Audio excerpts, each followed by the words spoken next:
সকাল সকাল চলে আসলাম কচুর শাক রান্না করবো আজকে।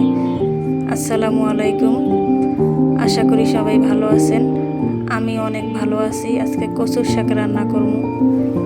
এইভাবে যদি কচুর শাক কেউ রান্না করে একবার খান, চ্যালেঞ্জ দিয়ে বলতে পারবো আর একবার খাইতে চাইবেন।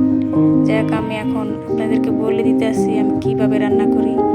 পেঁয়াজ আর রসুন দিলাম, আদা রসুন বাটা, জিরা, আর হচ্ছে এটা হচ্ছে গুঁড়া চিংড়ি মাছ।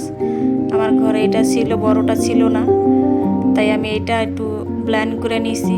কারণ আস্তাটা ভালো লাগে না, একটু ব্লেন্ড করে দিলে নাকি ভালো লাগে, মিশে যায়। এই কারণে আমি এই ব্লেন্ড করে দিয়েছি। এভাবে যদি রান্না করেন, মানে আপনি শুধু কচুর শাক দিয়েই পেট ভরে ভাত খেতে পারবেন, আর কিছু লাগবে না। আমি সবসময় এই কচুর শাকটা এইভাবেই রান্না করি। অনেকে অনেক রকমভাবে রান্না করে আমি দেখছি, কিন্তু আমি দেখা অনেকজনেরটা দেখছি, আবার নিজেরটা খাইয়া দেখছি, নিজের ইচ্ছা মতো রান্না করে। এইভাবে রান্না করলে খুবই মজা হয়। আপনি 2 প্লেট ভাত এমনি খাইতে পারবেন।